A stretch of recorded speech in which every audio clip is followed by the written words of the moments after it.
क्या आप AI agents के बिहेवियर को सेंट्रल बैंक कंट्रोल कर पाएगा? इस दुनिया के अंदर अल्टीमेटली जो ऊपर की दो लेयर्स हैं, कॉर्पोरेशन और नेशंस, ये जो दो लेयर्स हैं, इन लेयर्स के ऊपर बहुत बड़ा संकट आ रहा है।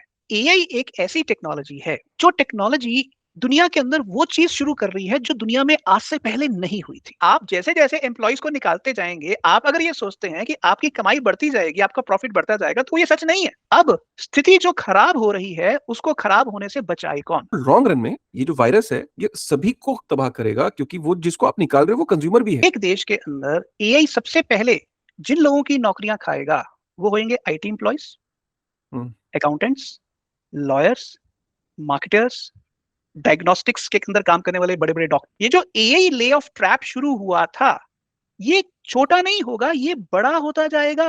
आप ईरान के अंदर देखिए, टर्की के अंदर देखिए, कतर के अंदर देखिए, बहरीन के अंदर देखिए, लेबनान के अंदर देखिए, श्रीलंका के अंदर देखिए, बांग्लादेश के अंदर देखिए, सब जगह आपको करेंसी का एक डाउनफॉल नजर आ रहा है कि यहाँ पर हमें सेंट्रलाइजेशन की बजाय डिसेंट्रलाइजेशन का लॉजिक एक्सेप्ट करना पड़ेगा।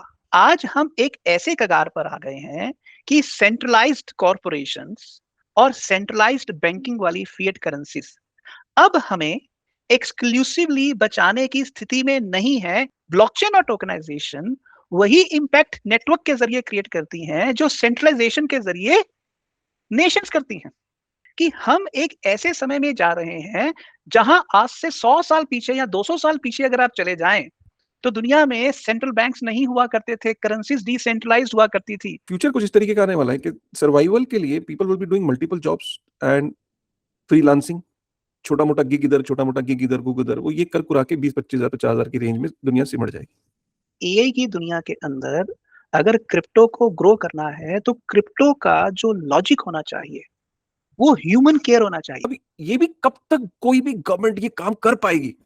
एक स्टेबल कॉइन एक बहुत बढ़िया एग्जांपल है जो यूएस से हमें लेना चाहिए कि कैसे जब चीजों को प्राइवेट करके, जो सब्जेक्ट प्राइवेट नहीं होने वाले थे उनको जब प्राइवेट एंटिटी को देने के बाद वो ग्रो कर पाए, तो वैसे ही हमें कुछ ड्रास्टिक स्टेप लेने पड़ेंगे। This video is powered by CoinDCX, Indian crypto industry की सबसे बड़ी, सबसे रेप्यूटेबल और FIU रजिस्टर्ड क्रिप्टो एक्सचेंज है। CoinDCX का यूज आप वेबसाइट और मोबाइल ऐप दोनों पे कर सकते हो। ऐप ओपन करते ही इसका साइन अप और लॉगिन पेज है जहां से आप इजीली अकाउंट क्रिएट करके स्टार्ट कर सकते हो। लॉगिन के बाद ये इसका डैशबोर्ड है जहां आप टॉप गेनर्स, लूजर्स और डिफरेंट प्रोडक्ट्स एक जगह पर देखने मिलते हैं। यह है मार्केट सेक्शन जहां आप बिटकॉइन जैसे एसेट का चार्ट देख सकते हो और डायरेक्टली बाय या सेल भी कर सकते हो। अगर आप BTC USDT पेयर भी ट्रेड करना चाहते हो तो यहाँ लिमिट और मार्केट ऑर्डर दोनों ऑप्शंस अवेलेबल है। लॉन्ग टर्म के लिए ये SIP फीचर काफी यूजफुल है जहां आप बिटकॉइन में रेगुलर इन्वेस्ट करके स्लोली वेल्थ बिल्ड कर सकते हो। ये पोर्टफोलियो सेक्शन है जहां आप अपने सारे होल्डिंग्स और परफॉर्मेंस इजीली ट्रैक कर सकते हो और यहां से आप अपना क्रिप्टो टैक्स रिपोर्ट भी जनरेट कर सकते हो जो काफी हेल्पफुल है, जिसे मैं भी यूज करता हूं। अगर आप अपने एसेट से अर्न करना चाहते हो तो CoinDCX पे अर्निंग ऑप्शंस भी अवेलेबल है। इसके अंदर एक बिल्ट इन Web3 वॉलेट भी है जिसे आप डायरेक्टली Web3 एप्स एक्सप्लोर कर सकते हो। और सबसे बड़ी बात, ट्रस्ट के लिए इनका क्रिप्टो इन्वेस्टर प्रोटेक्शन फंड और प्रूफ ऑफ रिजर्व्स भी अवेलेबल है। अगर आप क्रिप्टो में नए हो तो CoinDCX ट्राई कर सकते हो, लिंक डिस्क्रिप्शन में, और अपनी जर्नी शुरू कर सकते हो। हेलो एंड वेलकम टू बिटनिंग। साथ में मिलकर शुरू करते हैं जिंदगी की दूसरी इनिंग। ये सर, थैंक यू काशिफ बिटिनिंग पर मुझे बुलाने के लिए। और आज का जो विषय है ये मैं बिल्कुल मानता हूँ कि थोड़ा गंभीर विषय है, बट जितना गंभीर है उतना ही जरूरी टॉपिक भी है। और इस टॉपिक को मैं जितनी सरलता से समझाने की कोशिश कर सकता हूँ मैं करूँगा। तो आप एक सवाल अपने दिमाग में बिठा लीजिए और मैं बार बार हर 10-15 मिनट बाद उस सवाल के ऊपर वापस आऊंगा। और वो सवाल है कि जो इकोनॉमी होती है वो बेसिकली इंसानों के लिए होती है। ओके, उसमें कोई भी फैक्टर आए बट फंडामेंटली वो इंसानों के लिए होती है। और इंसानों की 3 लेयर्स होती हैं। पहली लेयर होती है हाउस होल्ड, घर परिवार, हमारे जो छोटे छोटे ग्रुप्स हैं, कास्ट हैं, कम्युनिटी हैं, हाउस होल्ड कम्युनिटीज। उसके ऊपर होते हैं कॉरपोरेशंस, कॉरपोरेशन यानी कि कंपनियां, फर्म्स। और उसके ऊपर होती हैं बेसिकली गवर्नमेंट्स। आप घूम फिर के जो भी दुनिया के अंदर इकोनॉमी के नाम पर हो रहा है वो हाउसहोल्ड्स, कॉरपोरेशंस और गवर्नमेंट्स कर रही हैं। Am I right? अब मैं आपको ये बताने जा रहा हूं कि अब इस दुनिया के अंदर अल्टीमेटली जो ऊपर की दो लेयर्स हैं, कॉरपोरेशन और नेशंस, ये जो दो लेयर्स हैं, इन लेयर्स के ऊपर बहुत बड़ा संकट आ रहा है, क्योंकि ये आज तक पिछले हजारों सालों से ये इकोनॉमी को कंट्रोल करती थी और हाउसहोल्ड तक उसका बेनिफिट कैसे पहुंचे, कितना पहुंचे, क्यों पहुंचे, इस चीज का निर्धारित करती थी। M I right? अब ये जो हाउसहोल्ड के ऊपर की जो दो लेयर्स हैं, कॉरपोरेशंस और नेशंस, मैं इन दो लेयर्स की आपके साथ बात करूंगा, पर मोटा मोटा आप अपने दिमाग में एक बात पक्की कर लीजिए कि इकोनॉमी मूल रूप से इंसानों के लिए होती है। उसका स्वरूप जो मर्जी हो, बट वो मूल रूप से इंसानों के लिए होती है। और उसमें मैं मिडिल लेयर जो है, कॉरपोरेशंस, वो लेयर सबसे पहले आपके सामने डिस्कस करने जा रहा हूं। क्लियर? 2 दिन पहले क्या, 24 घंटे पहले 7 मई को एक रिसर्च पेपर आया। फाक और सुकलास नाम के दो रिसर्चर्स हैं, और उस पेपर का नाम है एआई ले ऑफ ट्रैप। ये बहुत ही फंडामेंटल पेपर है और बहुत खूबसूरत पेपर है। मैं उस पेपर को आपके सामने थोड़ा सा सिंपल करके समझाऊंगा। और ये पेपर ये कहता है कि एआई एक ऐसी टेक्नोलॉजी है जो टेक्नोलॉजी दुनिया के अंदर वो चीज शुरू कर रही है जो दुनिया में आज से पहले नहीं हुई थी। जैसे मैं आपको उदाहरण के तौर पर, कि जब हम मिडिल एजेस से इंडस्ट्रियल एज में आए, तो जो फार्म वर्कर था वो फैक्ट्री वर्कर बन गया। Am I right? जो एग्रीकल्चर में था। हाँ, जो फार्म वर्कर जो एग्रीकल्चर में था वो फैक्ट्री वर्कर बन गया, फार्म वर्कर फैक्ट्री वर्कर बन गया। जब हम 20वीं सदी में आए और हमारी कॉर्पोरेट डिजिटल रेवोल्यूशन हुई, वो सब बैंकिंग रेवोल्यूशन हुई, इंश्योरेंस, वो सभी कंपनियां आई, बड़े बड़े कॉर्पोरेशंस आए, तो वही जो फैक्ट्री वर्कर था वो ऑफिस वर्कर बन गया। ठीक है? तो अगर फार्म वर्कर कम हुए तो फैक्ट्री वर्कर बढ़ गए, अगर फैक्ट्री वर्कर कम हुए तो ऑफिस वर्कर बढ़ गए। तो जब एक सेक्टर अपना इकोनॉमिक कंट्रीब्यूशन उसका कम होता है, तो दूसरे सेक्टर के अंदर इकोनॉमिक कंट्रीब्यूशन बढ़ जाता है। तो उसको बेसिकली कहते हैं री इंस्टेटमेंट इफेक्ट। बेसिकली यानी कि एक जगह अगर इंसानों को कुछ डेफिसिट हुआ तो दूसरी जगह से सरप्लस आ गया। Am I right? But AI एक ऐसी टेक्नोलॉजी है जिसके अंदर आप जब एक इंसान को, ऑफिस वर्कर को रिप्लेस करेंगे, तो क्या उसको नई नौकरी मिलेगी? क्या उसको नई नौकरी उतनी जल्दी मिलेगी जैसे पहले मिल जाती थी? इसका जवाब ये है कि एआई एक ऐसी टेक्नोलॉजी है जिसको मैं आर्टिफिशियल इंटेलिजेंस कम कहता हूं और एलियन इंटेलिजेंस ज्यादा बोलता हूं। वो इसलिए क्योंकि ये एक ऐसी चीज है जो हमारी जिंदगियों के अंदर क्या करेगी, इसके बारे में हमने अभी खुद ही नहीं सोचा हुआ है। अब मैं ये एलियन इंटेलिजेंस जो है ये किस तरह से हमारी जिंदगियों के ऊपर असर डालेगी, मैं सिर्फ अभी कॉर्पोरेशन लेयर के ऊपर फोकस कर रहा हूं। क्लियर? मैं थोड़ी देर के लिए आपके सामने एक एग्जाम्पल उधर रखता हूं। आप इमेजिन करिए कि एक इकोनॉमी है, उस इकोनॉमी के अंदर 10 कंपनियां हैं। क्लियर? एक एचडीएफसी बैंक है, एक इन्फोसिस है, एक टीसीएस है, एक रिलायंस है, एक और 2-4 कंपनियां हैं। ऐसी 10 कंपनियां हैं। उस 10 कंपनी में से एक कंपनी को एआई के अंदर अपॉर्चुनिटी नजर आई।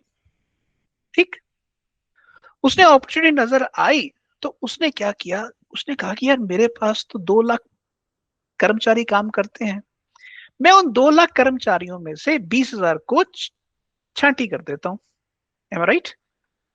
तो जब उसने 20,000 को छांटी की तो नेचुरली उसको वेज सेविंग्स हुई, वेतन के नाम पर जो उसको सेविंग्स होनी है, अब उसको कम तनख्वाह देनी पड़ेगी, तो जब तनख्वाह कम देनी पड़ेगी तो उसका प्रॉफिट बढ़ जाएगा। Got it? उसकी प्रोडक्टिविटी पर एम्प्लॉय बढ़ जाएगी। तो अब उसने देखा कि मैं एआई का अगर इस्तेमाल पहले करूं तो मेरा फायदा ज्यादा हो सकता है। अब उसने क्या किया, 20,000 10% एम्प्लॉयज को निकाल दिया। M I right?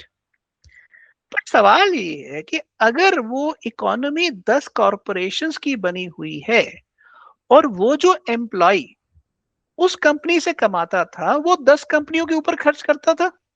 जैसे आपकी आमदन अगर 10 लाख रुपया है तो आप जो 10 लाख कमाते हो आप अपनी जेब में नहीं रखते हो, आप वो उससे नेटफ्लिक्स की सब्सक्रिप्शन देते हो, आप उससे एक गाड़ी की किस्त देते हो, आपने एक बैंक से मान लीजिए कोई लोन दिया हुआ उसकी किस्तें आप दे रहे हो, ठीक है, आप मान लीजिए अपने बच्चे की स्कूल की फीस दे रहे हो।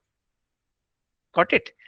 आप जो पैसा कमाते हो वो बाकी की 9 कंपनियों के अंदर डिस्ट्रीब्यूट हो रहा है बेसिकली, क्योंकि अल्टीमेटली इकोनॉमी सर्कुलर होती है कि एक जगह आपकी जो कमाई है वो दूसरी जगह एक्सपेंस बन जाता है। अब मान लीजिए उस कंपनी ने 100 रुपए बचा लिए, वो 100 रुपए जो उसने बचाए वो असल में बाकी की 10 कंपनियों की जेब से तो निकले ना। M I right? अब इसका मतलब है कि उस कंपनी को 100 रुपए का बेनिफिट हुआ और 10 रुपए का नेट लॉस हुआ, तो उसको नेट तो 90 रुपए का फायदा हुआ, तो इसलिए उसने अपना काम कर लिया, तो क्योंकि उसको फायदा हो रहा है। अब उसको देखकर दूसरी कंपनी ने सोचा कि यार इसका प्रॉफिट तो कितना बढ़ गया, मैं भी एआई का क्यों ना इस्तेमाल करूं। तो दूसरे ने भी एआई का इस्तेमाल किया और उसने भी 100 रुपए बचा लिए।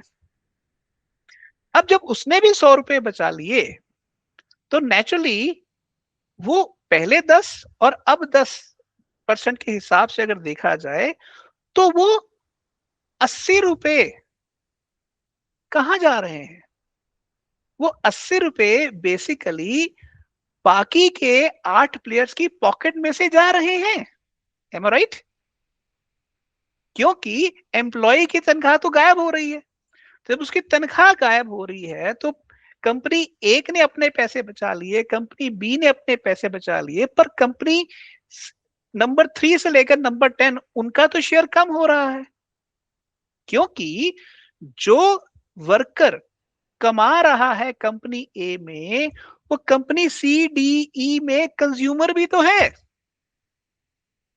अगर आप गाड़ी खरीदते हैं तो आप कंज्यूमर हैं, अगर आप नेटफ्लिक्स की सब्सक्रिप्शन भरते हैं तो आप कंज्यूमर हैं, आप क्रेडिट कार्ड खरीदते हैं तो आप कंज्यूमर हैं।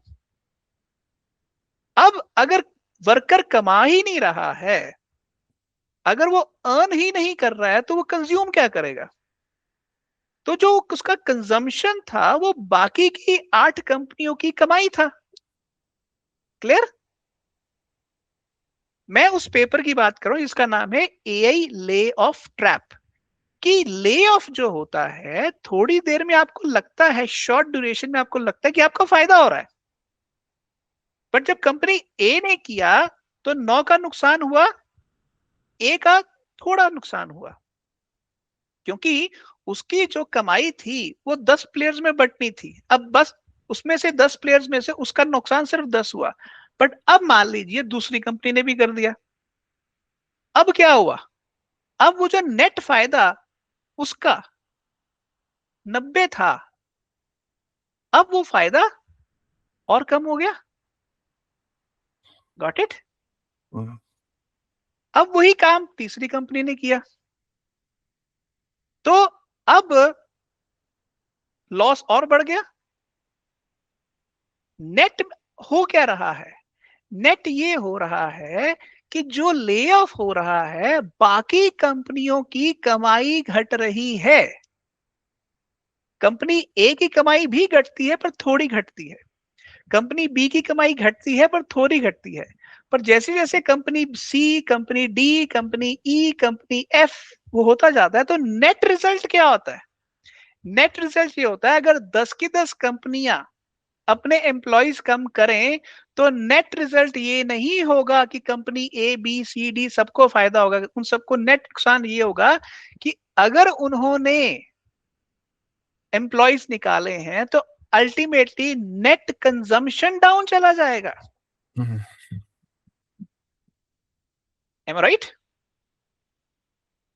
अब जब नेट कंजम्पशन डाउन चला जाएगा तो इन 10 कंपनियों ने एम्प्लॉय तो कम किए, पर एम्प्लॉय कम करने के साथ साथ इन्होंने कंज्यूमर भी खो दिए। Got it? जब कंज्यूमर खो दिए, अब मान लीजिए इंफोसिस ने कम किए, अब एचडीएफसी बैंक देख रहा है, कह रहा है यार मेरे पास अब कोई गाड़ी का लोन लेने नहीं आता। टाटा मोटर्स कहते हैं कि हमारी गाड़ियां ही नहीं बिक रही। स्कूल्स वाले कह रहे हैं कि हमारे स्कूलों में बच्चों की एडमिशन ही नहीं हो रही। तो नेट रिजल्ट क्या हो रहा है कि जो शॉर्ट रन में आपको लगा था आपकी आपकी नेट सेविंग है, वो इन रियलिटी क्या बना? Net loss of consumption. अब इस नेट लॉस ऑफ कंजम्पशन का नुकसान एक को नहीं है, दो को नहीं है, उन 10 की 10 कंपनियों को है। क्लियर?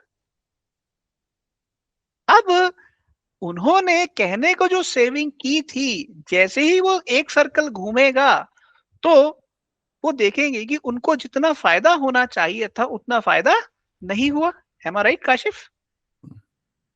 अब वो क्या करती हैं, पहले उन्होंने 10% एम्प्लॉइज निकाले थे, अब वो 20% एम्प्लॉइज निकालती हैं। अब वो जो 20% एम्प्लॉइज रखती है और सर्कल वो 10 कंपनियों के बीच में फिर घूमता है, तो नतीजा क्या होता है? कंजम्पशन और डाउन चला जाता है लोगों का। बिल्कुल, Got it? मैं समझ रहा हूँ। अब वो और उनको लगता है कि यार हमें उतना फायदा नहीं हो रहा, फिर वो क्या करती हैं, वो एक और राउंड ऑफ ले ऑफ करती हैं। जब एक और राउंड ऑफ ले ऑफ किया, थोड़ी देर के लिए लगा कि यार प्रॉफिट हुआ, पर थोड़ी देर बाद पता चला कि वो वापस वहां के खड़ी हो गई, नेट कंजम्पशन और कम हो गया। बिल्कुल, एब्सोल्युटली समझ रहा हूँ। ठीक है, अब मैं इस चीज को वैलिडेट करने के लिए आपको 2-3 उदाहरणें देता हूं। आपकी जानकारी के लिए बताऊं कि इंफोसिस आज की तारीख में अपने इतिहास का, अपने लगभग 35-40 सालों के इतिहास का हाईएस्ट रेवेन्यू पर बैठी है। हाईएस्ट रेवेन्यू के ऊपर $20 बिलियन, 20 बिलियन डॉलर के हाईएस्ट रेवेन्यू पर बैठी है, पर उसकी जो वैल्यूएशन है सिर्फ 50 बिलियन है। मतलब नॉर्मली आईटी सेक्टर में 10x वैल्यूएशन हुआ करती थी रेवेन्यू का, 200 बिलियन होनी चाहिए थी। वो 200 बिलियन होनी चाहिए थी। इन्फोसिस की वैल्यू आज 2.5x है सिर्फ। वो सिग्नल है। विच बेसिकली मीन्स कि इनका जो रेवेन्यू है वो नहीं बढ़ रहा तेजी से, वो रादर रेवेन्यू घट रहा है। क्यों? क्योंकि जो एम्प्लॉय ने, जो कंपनी ने इन्फोसिस को काम का ठेका दिया $100 मिलियन का, तो इन्फोसिस ने कहा कि भी हमारे 5,000 एम्प्लॉयज दिन रात आपके लिए काम करेंगे, तो अब वही कंपनी 100 मिलियन का जिसने ठेका दिया वो कहती कि अब तो एआई आ गया, आप जो काम 5,000 एम्प्लॉय से करवाते थे अब आप हो सकता है 500 से करवा लें, तो हम आपको 100 मिलियन का वैल्यू क्यों दें? तो आप हमारा जो कॉन्ट्रैक्ट है वो रिवाइज करो, हम बिलिंग जो है आपको कम देंगे, क्योंकि अब इंसानों की बजाय मशीनें काम कर रही हैं। तो नेट रिजल्ट क्या हुआ कि इंफोसिस का रेवेन्यू बढ़ने की बजाय कम हो गया। तो सोचिए, जो बात मैंने पहले की कि आप जैसे जैसे एम्प्लॉइज को निकालते जाएंगे, आप अगर ये सोचते हैं कि आपकी कमाई बढ़ती जाएगी, आपका प्रॉफिट बढ़ता जाएगा, तो ये सच नहीं है। बट ये बात कंपनियों को समझ नहीं आ रही। कंपनियों को समझ आ रही है, बट कंपनियां एक अकेली कंपनी कुछ नहीं कर सकती। ये बेसिकली ऐसे है कि जैसे मान लीजिए एक समंदर के अंदर मछली के लिए अलग अलग ट्रॉलर जाते हैं, ठीक है। एक ट्रॉलर की कैपेसिटी है एक रूट में एक ट्रेजेक्ट मतलब ट्रेवल करता है और वो 2 क्विंटल मछली पकड़ता है। दूसरा ट्रॉलर आता है वो 5 क्विंटल मछली पकड़ता है। तीसरा आता है वो 10 क्विंटल। एक पॉइंट के बाद जब सबको लगता है कि मैं बड़ा ट्रॉलर लूंगा तो मछली पकड़ता ही जाएंगा। एक पॉइंट के बाद ऐसा आता है कि सीजन के हिसाब से मछलियों की लिमिट तो अनलिमिटेड नहीं होती। तो एक पॉइंट के बाद जब बड़े बड़े ट्रॉलर आना शुरू हो जाते तो समंदर के अंदर डेड जोन्स बन जाते हैं। डेड जोन्स का मतलब है कि अब उनमें मछली पकड़ने लायक ही नहीं बची। तो तब आप चाहे 50 क्विंटल का ट्रॉलर ले जाओ या 100 क्विंटल का ट्रॉलर ले जाओ तो आप मछली पकड़ ही नहीं पाओगे। तो जो आपने 100 क्विंटल के ट्रॉलर के लिए कैपिटल इन्वेस्टमेंट की होगी तो वो तो वेस्ट चली जाएगी। इसको कहते हैं ट्रेजेडी ऑफ कॉमन्स। अब एक ट्रॉलर क्या दूसरे ट्रॉलर को रोक सकता है? दूसरा ट्रॉलर क्या तीसरे ट्रॉलर को रोक सकता है? नहीं। जब तक उस समंदर के अंदर मछली पकड़ने का एक नॉर्म नहीं बनाया जाएगा, एक कानून, एक कम्युनिटी नहीं बनाई जाएगी कि ट्रॉलर को इससे बड़ा साइज नहीं होना चाहिए, इन दिनों में मछली पकड़नी नहीं अलाउ होनी चाहिए, वगैरह वगैरह वगैरह। तो मैं ये कहने की कोशिश कर रहा हूं कि जिस इकोनॉमी के अंदर नॉर्म्स नहीं होते, रूल्स एंड रेगुलेशंस नहीं होते, उस इकोनॉमी के अंदर ट्रेजेडी ऑफ कॉमन्स होता है। ट्रेजेडी ऑफ कॉमन्स का बेसिक मतलब ये होता है कि अब स्थिति जो खराब हो रही है उसको खराब होने से बचाए कौन? अमेरिका बचाए तो चाइना आगे निकल जाएगा, चाइना बचाए तो इंडिया आगे निकल सकता है, इंडिया बचाए तो इंडोनेशिया आगे निकल सकता है। इसलिए उस व्यवस्था को बचाने की कोई कोशिश कर ही नहीं पाता जब तक सब लोग इकट्ठे ना हो। पर आज हम दुनिया के एक ऐसे मुहाज पर खड़े हैं कि दुनिया टुकड़ों में बटी हुई है और ऊपर से युद्ध की स्थिति बनी हुई है। तो ऐसे स्थिति में एआई कंपनियों को कंट्रोल में कौन रखेगा, इसका फैसला कर पाना प्रैक्टिकली इम्पॉसिबल है। Getting it? अब इसका मैं एक आपको दूसरा वैलिडेशन बताता हूं। पहला वैलिडेशन तो मैंने इंफोसिस के उदाहरण से आपको समझाया। दूसरा इसका वैलिडेशन है, आज से 3 साल पहले चैट जीपीटी दुनिया का सबसे पावरफुल एलएलएम बन के उभरा। M right? नवंबर 2022 में। और इतना पॉपुलर हुआ कि कुछ महीनों में इसके 800 मिलियन यूजर्स बन गए। 800 मिलियन। आप सोच के देखिए कि fastest growing platform of the world था ChatGPT. Fastest than even WhatsApp, TikTok, Facebook वगैरह वगैरह। बट क्या हुआ? वो एक पॉइंट पर पिछड़ गया और उसको क्लॉड ने पीछे छोड़ दिया। M I right? उसी समय मेटा आया, फेसबुक की जो पेरेंट कंपनी है मेटा। मेटा ने भी एआई की दौड़ में व्हाट्सएप के ऊपर, फेसबुक के ऊपर सब जगह उसने अपना एलएलएम लॉन्च कर दिया। बट मेटा उस गेम में फेल हो गया। चैट जीपीटी पिछड़ गया, आज क्लॉड आगे निकल रहा है। बट थोड़ी देर के लिए सोचा जाए कि अगर चैट जीपीटी अपना रेवेन्यू ग्रोथ मेंटेन नहीं कर पाया, अगर कल को क्लॉड भी अपना रेवेन्यू ग्रोथ मेंटेन ना कर पाए तो क्या होगा? क्योंकि चाइना वाले जो अपने एलएलएम बना रहे हैं, चाहे वो डीप सीक है, चाहे क्वेन है या किमीके है या ऐसे और बहुत सारे हैं, जो अमेरिकन एआई कंपनियों से 10 गुना सस्ते हैं और लगभग उतने ही अच्छे हैं। डीप सीक का जो वर्जन 4 है, V4 जो है, वो 10 गुना सस्ता है क्लॉड से। तो इसका मतलब ये है कि अगर आपको वही क्वालिटी डीप सीक पर मिलेगी तो आप क्लाउड में $200 पर मंथ क्यों पे करोगे? तो इसका मतलब क्या है कि अब फ्यूचर ये नजर आ रहा है कि क्लाउड का रेवेन्यू भी 1 पॉइंट से ज्यादा तेजी से नहीं बढ़ेगा, जबकि उन्होंने जो इन्वेस्टमेंट्स पार्क की हुई हैं, जो कमिट की हुई हैं, वो लगभग आप सोचिए कई ट्रिलियन डॉलर की इन्वेस्टमेंट्स।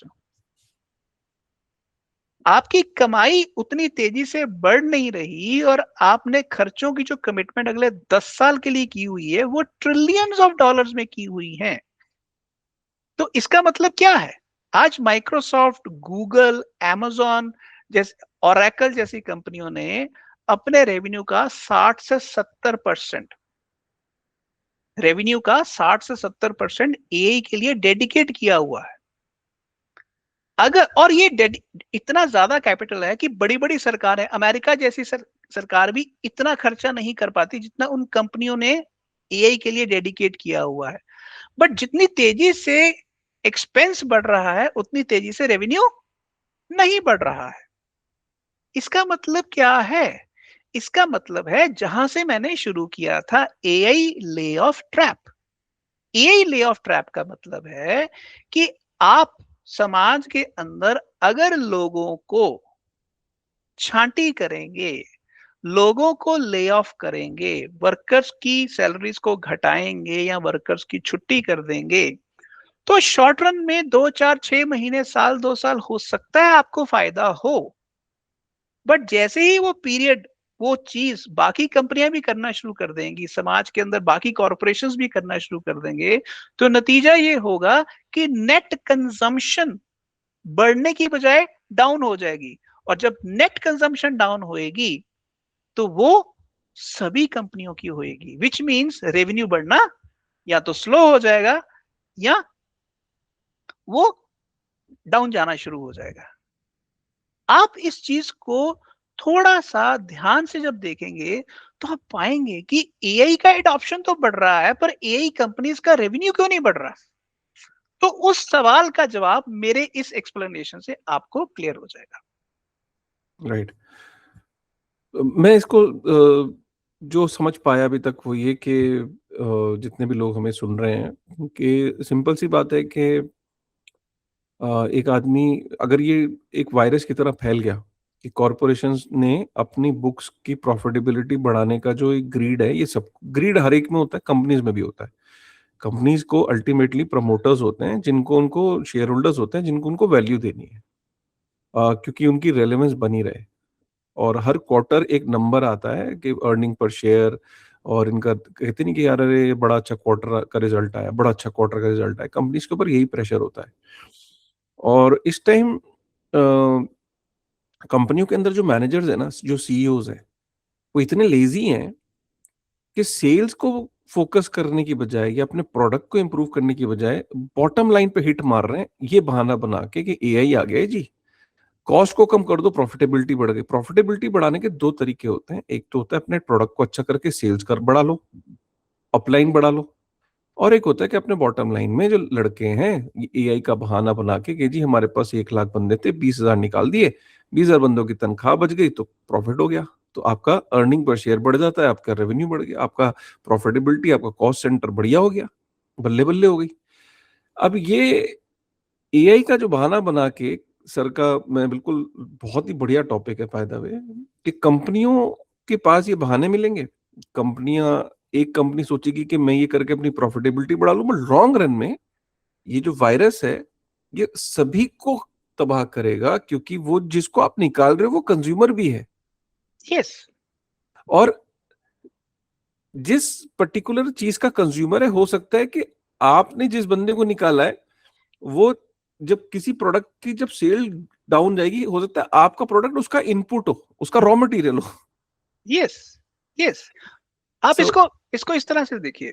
देखिए, अगर आज एक आईटी सेक्टर का एक एम्प्लॉय है, उसकी जेब में हर महीने ₹1,00,000 सैलरी आती है, तो उसकी ₹1,00,000 सैलरी से आगे हो सकता है 10 परिवारों का घर चलता हो। Got it? अब जब ये 1 लाख रुपया सैलरी कम होएगी तो वो सिर्फ उस परिवार का ही लॉस नहीं है, वो 10 परिवारों का भी लॉस है।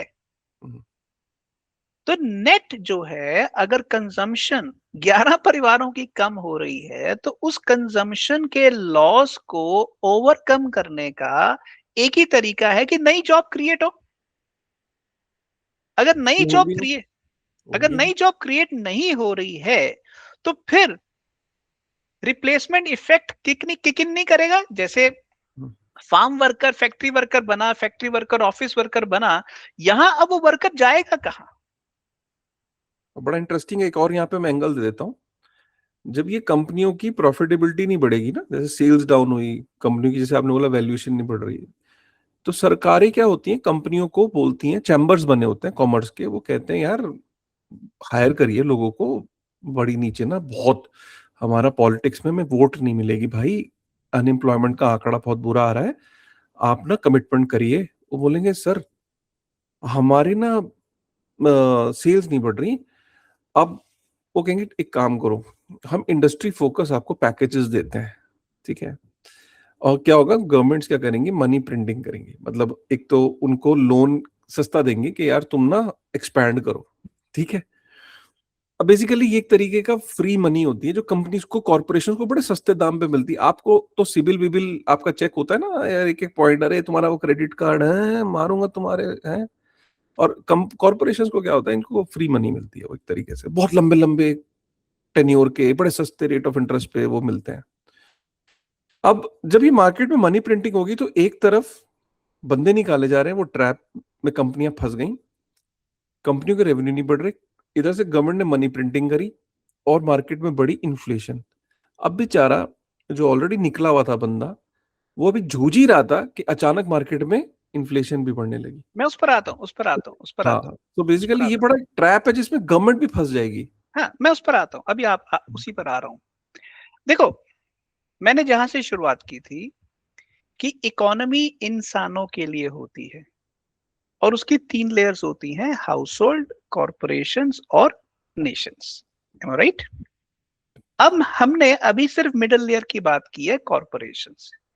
मैं यहां ये कह रहा हूं कि एआई एक इस तरह का मेगा शिफ्ट है जिसका पॉजिटिव जिसका पॉजिटिव इम्पैक्ट कॉरपोरेशंस आम जनता तक पहुंचाने में नाकामयाब हैं। हम्म, गॉट इट? हो सकता है कुछ नए स्टार्टअप्स आए, वो इसका फायदा उठाएं, बट बड़े कॉरपोरेशंस इसका फायदा उठाने की स्थिति में नहीं है। क्लियर? अब हम्म, मैं इसको थोड़ा सा और एक्सप्लेन करता हूं कि अब सरकार अगर ऐसा देखती है तो सरकार के पास क्या चारा है?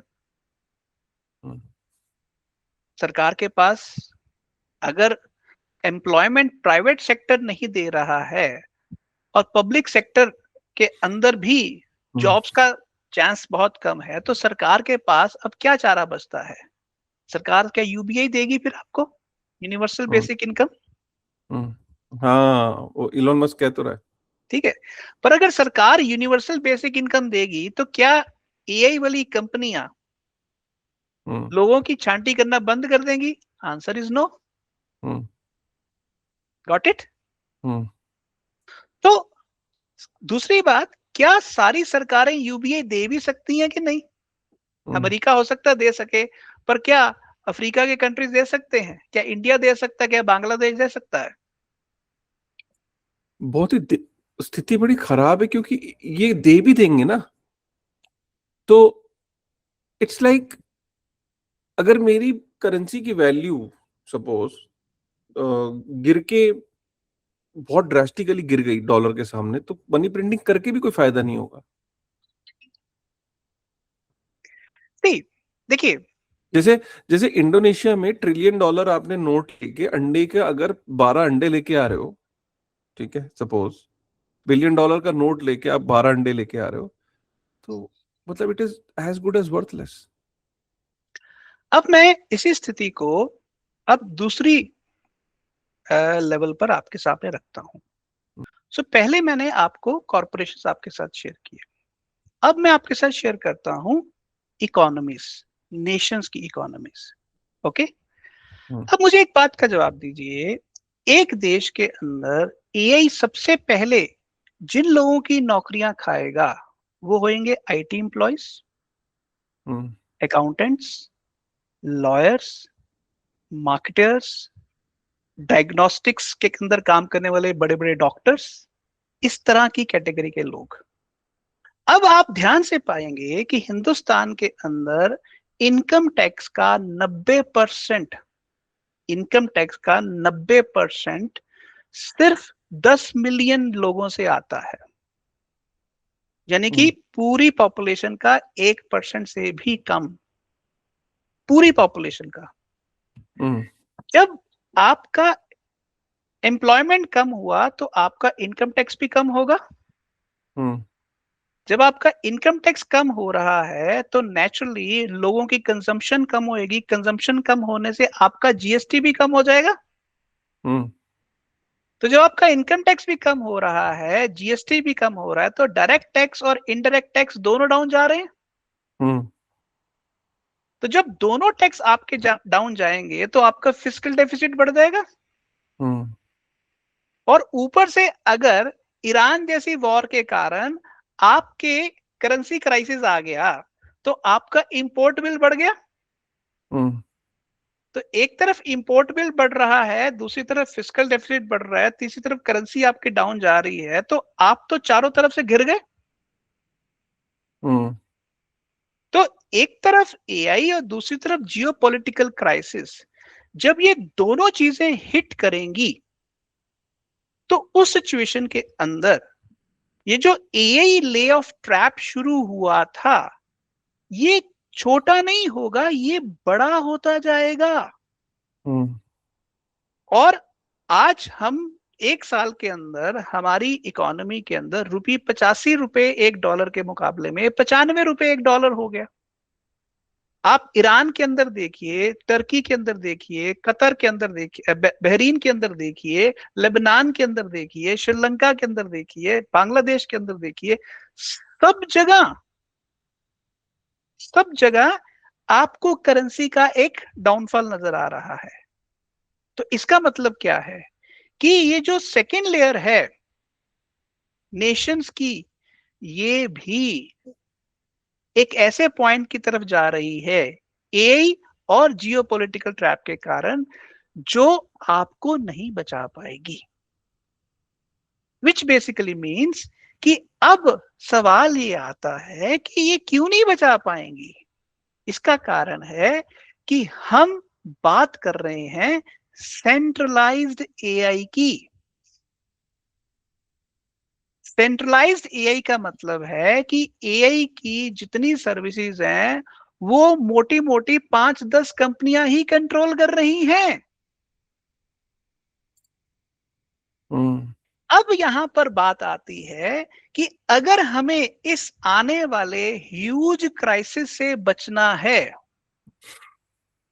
तो हमारे पास एक ही चारा है कि हम नेशंस और कॉरपोरेशंस की बजाय जो तीसरी बेसिक लेयर है हाउस होल्ड कम्युनिटीज, उन कम्युनिटीज को डिसेंट्रलाइज्ड एआई के साथ डायरेक्ट जोड़ दें। विच बेसिकली मीन्स कि यहां पर हमें सेंट्रलाइजेशन की बजाय डिसेंट्रलाइजेशन का लॉजिक एक्सेप्ट करना पड़ेगा। अगर हम ये नहीं करते हैं तो चाहे कॉरपोरेशंस का सेंट्रलाइज लॉजिक है या गवर्नमेंट्स का सेंट्रलाइज लॉजिक है, वो फेल होते होते होते होते परमानेंटली डूम डे की तरफ जा रहा है।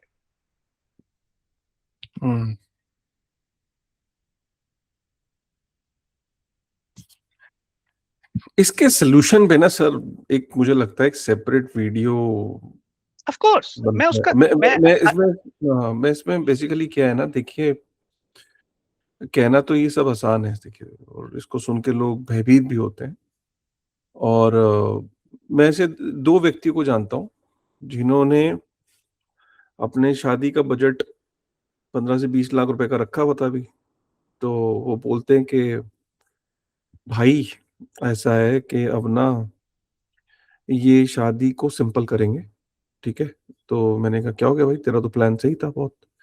बोलता नहीं भाई, बहुत सिंपल, मतलब ये समझो कि 1 1.5 2 लाख में कुछ मैटर नहीं पड़ जाए ना। तो मैंने कहा कोई पैसे खत्म हो गए? बोलता नहीं, जॉब भी है, पैसे भी हैं, सब चीजें हैं, लेकिन भाई जो हालात है ना आगे, वो मेरे को अलाउ नहीं कर रहे अब शादी पे बहुत ज्यादा स्पेंडिंग करने के लिए। तो मैंने ना एकदम दिमाग सोचा कि यार इससे तो नुकसान किस किस का हो रहा है। मैंने कहा शेरवानी वाले का हो रहा है, ठीक है। फिर मैंने कहा वो मंडप वाले का हो रहा है, और वो जो था शादी का मंडप से लेके खाने से बनाने वाले से लेके। मैंने कहा यार एक बंदे के फैसले से, तो मैंने कहा 2 बंदे मुझे मिले, तो इसका मतलब है कि मार्केट में already people want to spend less, see scene के यार अनसर्टेनिटी है, वो आईटी सेक्टर में है दोनों। So I am just trying to comprehend this thing कि यार अगर ये अभी हो रहा है, थोड़े दिन बाद तो ये बहुत मैसिव लेवल पे लोग ऐसे करेंगे, तो फिर क्या परिस्थितियां बनेंगी और इकोनॉमी में ये स्पाइरल हो जाएगा। यस, यस, इसीलिए आज मैं उसकी पूरी तस्वीर आपके सामने नहीं दे पाऊंगा, क्योंकि उसके लिए मुझे लगता है कि पार्ट 2 लगेगा। बट हाँ, मैं उसका एक आपको एक हल्का सा एक ग्लैंस, एक प्रीव्यू आपको दे देता हूँ, ट्रेलर दिखा देता हूँ। देखिए, एक बात याद रखिए, दुनिया के अंदर इकोनॉमी कोई 10, 20, 50 सालों से नहीं चल रही है। दुनिया में इकोनॉमी कई हजार साल से चल रही है। और दुनिया में युद्ध कोई नए नहीं हुए, युद्ध बहुत पहले भी हुए हैं, अकाल पहले भी पड़े हैं, और दुनिया ने हर चीज में, हर सिचुएशन में उसका कोई ना कोई एंटीडोट ढूंढा है। मैं यहाँ ये कह रहा हूं कि आज हम एक ऐसे कगार पर आ गए हैं कि सेंट्रलाइज्ड कॉरपोरेशंस और सेंट्रलाइज्ड बैंकिंग वाली फिएट करेंसीज अब हमें एक्सक्लूसिवली बचाने की स्थिति में नहीं है, क्योंकि वो इस ट्रैप का शिकार हो गई है। इस ट्रैप से बाहर निकलना किसी एक गवर्नमेंट के लिए संभव नहीं है। अकेले चाइना के लिए, अकेले अमेरिका के लिए, अकेले यूरोप के लिए, अकेले इंडिया के लिए, अकेले साउथ अफ्रीका के लिए संभव नहीं है।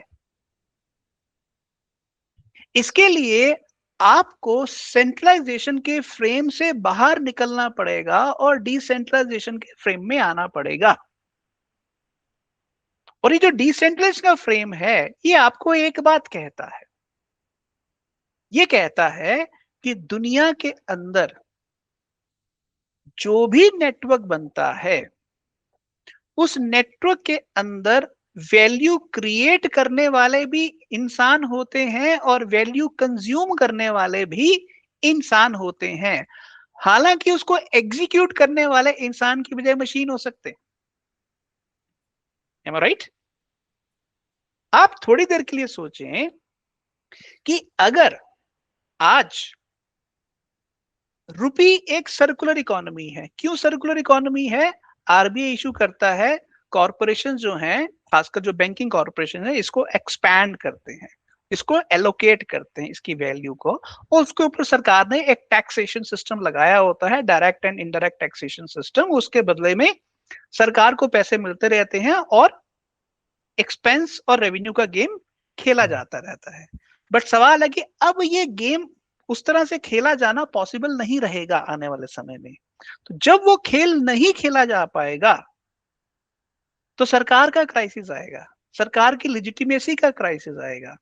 तो उस सिचुएशन में हमें फंडामेंटल्स को दोबारा से रिविजिट करना पड़ेगा और हमें ये कहना पड़ेगा कि अब इकोनॉमिक वैल्यू सेंट्रलाइजेशन पावर्स के साथ साथ डिसेंट्रलाइज कम्युनिटीज भी डिसाइड कर सकती हैं, which basically means which basically means कि अगर आप चैट जीपीटी या ओपन एआई जैसी एक कंपनी के बजाय, उसकी बजाय एक डिसेंट्रलाइज्ड कंपनी सोचें,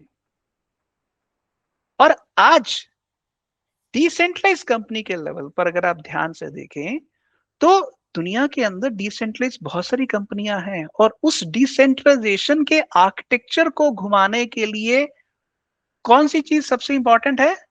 वो है ब्लॉकचेन और टोकनाइजेशन। ब्लॉकचेन और टोकनाइजेशन वही इंपैक्ट नेटवर्क के जरिए क्रिएट करती हैं जो सेंट्रलाइजेशन के जरिए नेशंस करती हैं। जैसे इंडिया की नेशन रुपी का नेटवर्क करती है। ओके, मैं ये कह रहा हूं कि आने वाले समय में एक इंसान एक करेंसी के बजाय 20 करेंसीज का इस्तेमाल कर रहा है, और वो 20 करेंसीज डिसेंट्रलाइज करेंसीज हैं। आप थोड़ी देर के लिए सोचिए, क्या फाइल कॉइन का डिसेंट्रलाइज स्टोरेज की जरूरत खत्म हो जाएगी? जवाब है नहीं। आप खुद से पूछिए, क्या बिट टेंसर के जरिए डिसेंट्रलाइज्ड इन्फ्रेंस क्रिएट करने की जरूरत खत्म हो जाएगी? Answer is no. तो जो डिसेंट्रलाइजेशन का मॉडल है उसके अंदर वैल्यू डिस्ट्रीब्यूट हो रही है यूजर के अंदर, और जो वैल्यू प्रोवाइड कर रहा है उसके अंदर। मैं यहां ये कहने की कोशिश कर रहा हूं कि हम एक ऐसे समय में जा रहे हैं जहां आज से 100 साल पीछे या 200 साल पीछे अगर आप चले जाएं तो दुनिया में सेंट्रल बैंक्स नहीं हुआ करते थे, करेंसीज डिसेंट्रलाइज्ड हुआ करती थी। आपकी जानकारी के लिए बताऊं, 19वीं सदी के अमेरिका में 800 से ज्यादा प्राइवेट करेंसीज थी। 800 से ज्यादा प्राइवेट करेंसीज 19वीं सदी के अमेरिका में। सिंगल करेंसी रजीम अमेरिका में शुरू हुआ था 1914 के अंदर। तो मैं सीधा क्रिप्टो करेंसी की तरफ जंप करने के बजाय मैं आपको ये कह रहा हूं कि दुनिया centralised solutions, centralised value creation की बजाय एक डिसेंट्रलाइज्ड वैल्यू क्रिएशन की तरफ इनएविटेबली बढ़ रही है। और वहां पर जो सबसे ज्यादा राइट कॉन्टेक्स्ट दे रही है वो है क्रिप्टो करेंसीज, क्रिप्टो नेटवर्क्स। जो प्रोजेक्ट पब्लिक यूटिलिटी दे रहा है आने वाले समय में उसकी करेंसी, उसका टोकन सोसाइटी के अंदर बहुत बड़े लेवल पर एक्सेप्टेबल होगा, बहुत बड़े लेवल पर, क्योंकि हमने वो centralised mediator, centralised medium of exchange जो रुपी है, जो डॉलर है, या वो हटा दिया। प्रॉब्लम क्या है कि अभी हम स्टेबल कॉइन्स या डॉलर बेस्ड स्टेबल कॉइन से इतने ज्यादा इंप्रेस्ड हुए हैं कि हमें वो डिसेंट्रलाइजेशन की जो वैल्यू लेयर है उसके बारे में हमने बात करना बंद कर दिया है। पर मैं आपको ऐसे कम से कम 100 प्रोजेक्ट्स बता सकता हूं जो ऑल्ट कॉइन प्रोजेक्ट्स हैं, जो बहुत बड़े लेवल पर वैल्यू क्रिएट कर रहे हैं, पर आज वो कौड़ियों के दाम बिक रहे हैं क्योंकि मार्केट उनकी बात नहीं कर रहा है। बट बहुत जल्दी इन नियर फ्यूचर आप देखेंगे कि डिसेंट्रलाइज्ड वैल्यू सिस्टम दोबारा एक बहुत बड़े लेवल पर राइज करेगा, क्योंकि centralised corporations AI lay off trap से बाहर नहीं आ सकते, और क्योंकि कॉरपोरेशंस जब फेल होंगे इस लेवल पर वैल्यू प्रोवाइड करने में, तो उसका नतीजा नेशंस की फेलियर के अंदर तब्दील होगा। और ये जो डुअल फेलियर होगा, इस डुअल फेलियर से उभरने का रास्ता है डिसेंट्रलाइज्ड एआई, डिसेंट्रलाइज्ड करेंसीज।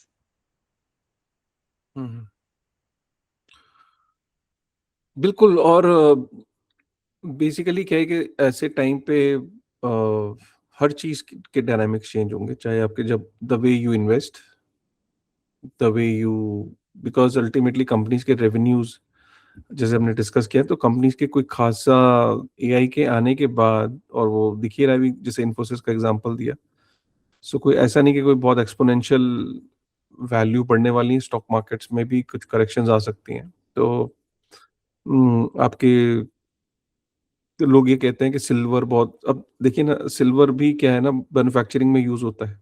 ठीक है, मैं रिलेट कर पा रहा हूँ कि silver will also not do well. ठीक है, जब पैसा ही नहीं होगा तो कौन ही सोलर डिमांड कर रहा है, कौन ईवी डिमांड कर रहा है, कौन कह रहा है भाई उबर से चला जाऊंगा, कोई कह रहा है भाई मैं रैपिडो से चला जाऊंगा। ठीक है, तो ईवी नहीं ले रहा। ठीक है, so so lot of things are gonna change. In fact sector wise एक अलग से वीडियो बनता है कि क्या क्या चीजें हो सकती हैं, और Yes. उसमें बिटकॉइन का क्या रोल है, इथेरियम का क्या रोल है। सो इथेरियम कौन सी स्पेसिफिक प्रॉब्लम को सॉल्व करेगा, बिटकॉइन कौन सी स्पेसिफिक प्रॉब्लम को सॉल्व करेगा एआई के एरा में। ठीक है, तो ये प्रॉब्ली डीपर टॉपिक्स है, but the whole point today which we wanted to make today is कि कैसे कॉरपोरेशंस एक ट्रैप में फंस रही हैं, कैसे कॉरपोरेशंस के बीच में एक तरीके की जंग छिड़ जाएगी कि तूने कितने निकाले। कोई कंपनी नहीं भी निकाल रही होगी तो उसका शेयर होल्डर और प्रमोटर उसे पुश करेगा, इधर आ, तूने ये देखा मेटा ने निकाले, तू क्यों नहीं निकाल रहा भाई, तूने देखा नेटफ्लिक्स ने निकाले, अमेजोन क्यों नहीं निकाल रहा। ठीक है, सपोज फॉर एग्जांपल, मतलब कोई मीडिया कंपनी ने निकाले तो दूसरी मीडिया कंपनी कह रही तुमने क्यों नहीं निकाले, तुम्हें शेयर होल्डर की कोई वैल्यू नहीं है, उनको देखो, तो ये एक होड़ मचेगी, और ये मच रही है। Yes. बिना बात के लोगों को निकाला जाएगा। ये भूल गए वो कि यही वो लोग हैं जो कल को कंज्यूमर भी हैं, वो तुम्हारी सब्सक्रिप्शन अफोर्ड नहीं कर पाएंगे। अगर आज नेटफ्लिक्स अपनी 40% जनता निकाल दे और ऐसी पूरी मीडिया इंडस्ट्री 40% जनता निकाल दे, सबसे पहले 40% जनता क्या करेगी, उन्हीं का जो प्रोडक्ट है सब्सक्रिप्शन जो उन्होंने ली हुई है उसी को बंद करेगी सबसे पहले, अफोर्ड ही नहीं कर Yes. पाएगी, रैशनलाइज करेगी। And trust me, for the first time I am seeing कि ये जो एआई का जो बॉर्डरलेस जो ये थ्रेट है, पहले क्या होता था कि अगर मुझे सरकार को अपनी जूते की इंडस्ट्री को बचाना है तो कस्टम ड्यूटी वालों पे और आर्मी को और पुलिस को बोलती थी कि कोई भी कंटेनर जूतों का बाहर से इंडिया में नहीं आना चाहिए, यही होता था। तो हम अपनी जूते की इंडस्ट्री को प्रोटेक्ट कर ले जाते थे और उसे ग्रो कर ले जाते थे। ठीक है, वो एक जमाना था रिलैक्सो चप्पल का, वो एक जमाना था एक्शन के जूतों का, वो एक जमाना था जब हम इंडियन ब्रांड जो थे बाहर के ब्रांड्स को आने नहीं देते थे, बाहर की गाड़ियों को नहीं आने देते थे, तो हमने उनको सरवाइव करा के रखते थे। पहली बार क्या हुआ कि बॉर्डरलेस एआई, आज चैट जीपीटी को रोक पाओगे? चैट नहीं. जीपीटी नहीं रोक पाओगे। आप क्या क्लाउड को रोक पाओगे? आप क्या डीप सीक को रोक पाओगे? लोग किसी ना किसी तरीके से, इंटरनेट को जैसे आप फ्लो को नहीं रोक सकते, आप इन टेक्नोलॉजीज को भी नहीं रोक सकते। ठीक है, काशिफ, इसमें एक और चीज ऐड कर दूं। जब इंडिया का बंदा चैट जीपीटी या क्लॉड यूज करके सर्विस दे रहा है और अमेरिका का बंदा भी क्लॉड और चैट जीपीटी यूज करके सर्विस दे रहा है, तो अल्टीमेटली दुनिया के अंदर फिर डॉलर और रुपी का कंपैरिजन का क्या लेवल बचता है?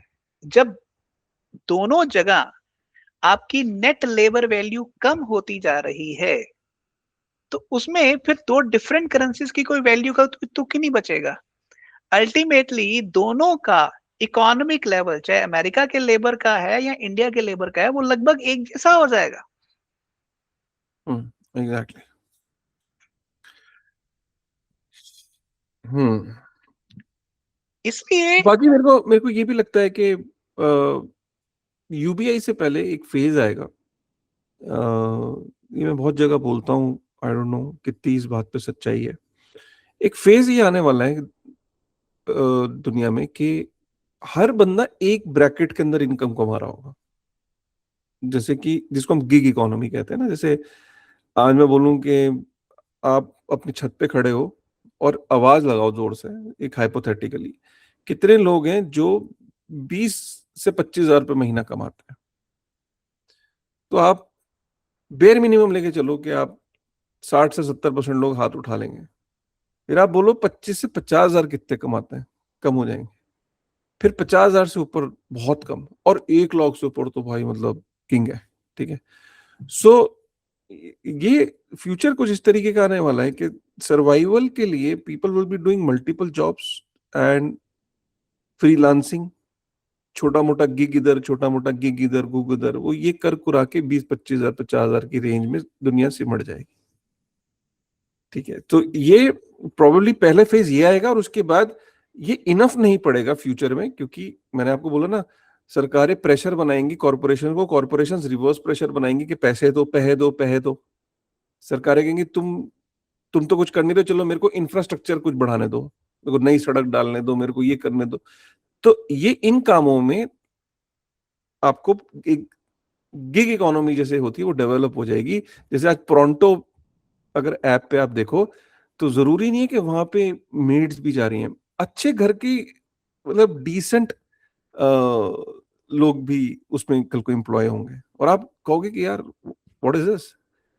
ठीक है, सो जैसे कि आप शॉक हो जाते हो कई बार कि बंदा ग्रेजुएट है और इंजीनियर है और उबर चला रहा है। कई बार ऐसे लोग मिले मुझे, ऑटो चला रहे हैं। तो मैं नहीं कह रहा हूं कोई काम छोटा या बड़ा है, Ashif, but what I am ये just trying to say is के यूबीआई से पहले एक लेवल ऐसा आने वाला है जहाँ everybody would be like close to earning the kind of a same this thing. Kashif, इसीलिए मैं बार बार कहता हूँ, आ, मैंने एक ग्रुप भी बनाया है जिसका नाम रखा है क्रिप्टो एज केयर। मैं ये बार बार कह रहा हूँ कि एआई की दुनिया के अंदर अगर क्रिप्टो को ग्रो करना है तो क्रिप्टो का जो लॉजिक होना चाहिए वो ह्यूमन केयर होना चाहिए, कि जो काम के लिए हमने नेशंस बनाए थे, इकोनॉमिक केयर प्रोवाइड करने के लिए नेशन बनाए थे ना। कॉर्पोरेशंस काहे को बनाए थे? इकोनॉमिक केयर के लिए बनाए थे। पर आज ना नेशंस ना कॉर्पोरेशंस वो इकोनॉमिक केयर देने की सिचुएशन में है, रादर उससे बिल्कुल उलट जा रहे हैं। मैं यहां पर इसीलिए कह रहा हूं कि दुनिया को क्रिप्टो एज केयर मूवमेंट की जरूरत है। हाँ, वो देखिए, थोड़ा मैं डिसएग्री करूंगा। अभी क्या है, ये भी फेजेस में होना है। अभी एक्चुअली में गवर्नमेंट केयर वाले मोड में ज्यादा है, वो मैं बताता हूं आपको। जैसे जब 80 करोड़ घरों में राशन पहुंच रहा है ना, तो अभी कोशिश तो कर रही गवर्नमेंट कि यार भूखे ना रहे लोग, भूखे ना सोए। आप देखो, आप गांव में जाओ, सर मैं जाता हूँ, लिटरली लोग कहते हैं कि यार राशन आ रहा है और वो भूखे नहीं सो रहे। ठीक है, फिलहाल। लेकिन मैं कहता हूँ काम क्या कर रहे हो, तो वो कहते हैं यार काम करने की ऐसी कोई टेंशन भी नहीं है, भाई रोटी पानी चल रहा है, सब चल रहा है। इशू क्या है कि ये सब काम फेजेस में होने। अब ये भी कब तक कोई भी गवर्नमेंट ये काम कर पाएगी। यस, फिर आना है लास्ट फेज, जब अफोर्डेबिलिटी नहीं रहेगी मेरी। तो इसीलिए कह रहा हूं कि गवर्नमेंट का काम है लोगों की केयर करना, उन्हें सर्वाइवल, मतलब बेसिकली उनको बेसिक पेयर मिनिमम, उनको उससे नीचे नहीं जाने देना। हर गवर्नमेंट ही एफर्ट मार रही होगी, लेकिन अल्टीमेटली ये जो ट्रैप है, ये उससे भी बहुत जल्दी ये उस लेवल को भी छोड़ना पड़ेगा, क्योंकि वंस अगेन अफोर्डेबिलिटी, कौन सी गवर्नमेंट अफोर्ड कर पाएगी इसे यस, अगर कुछ ड्रास्टिक कदम नहीं उठाए जो आप सजेस्ट कर रहे हो। उसमें बेसिकली आप सिर्फ क्रिप्टो की बात नहीं कर रहे हो, आप कह रहे हो कि भाई AI, AI agents, decentralize AI agents, agentic economy, इन चीजों के बारे में, ओपन सोर्स टेक के बारे में, परमिशन लेस टेक के बारे में जल्दी बात करके उसको जल्दी इम्ब्रेस किया जाए एंड उसमें आगे बढ़ा जाए। जैसे कि फॉर एग्जांपल आज यूएस स्टेबल कॉइन, काम तो गवर्नमेंट का था ना इशू करना। उन्होंने कहा नहीं नहीं नहीं नहीं, सीबीडीसी को लाइफ टाइम किसी भी सरकार के लिए कानून ला रहे हैं कि अगले 150-200 साल तक सीबीडीसी कोई लॉन्च ना कर पाए। Can you imagine. और कह रहे हैं कि स्टेबल कॉइन से काम चल तो रहा है, तो प्राइवेट हाथों में दे दिया। पहला एक एग्जांपल है, स्टेबल कॉइन की सक्सेस नहीं हो पाती इतनी अगर गवर्नमेंट स्टेबल कॉइन कर रही होती। एक स्टेबल कॉइन एक बहुत बढ़िया एग्जांपल है जो यूएस से हमें लेना चाहिए, कि कैसे जब चीजों को प्राइवेट करके, जो सब्जेक्ट प्राइवेट नहीं होने वाले थे उनको जब प्राइवेट एंटिटी को देने के बाद वो ग्रो कर पाए, तो वैसे ही हमें कुछ ड्रास्टिक स्टेप्स लेने पड़ेंगे। यस। चलिए, with this thought thank you very much, और अगले वीडियो में फिर बात करेंगे। तब तक आप कमेंट करके बताइए कि अगले कौन से टॉपिक पे आप सुनना चाहेंगे। Thank you. Bye bye.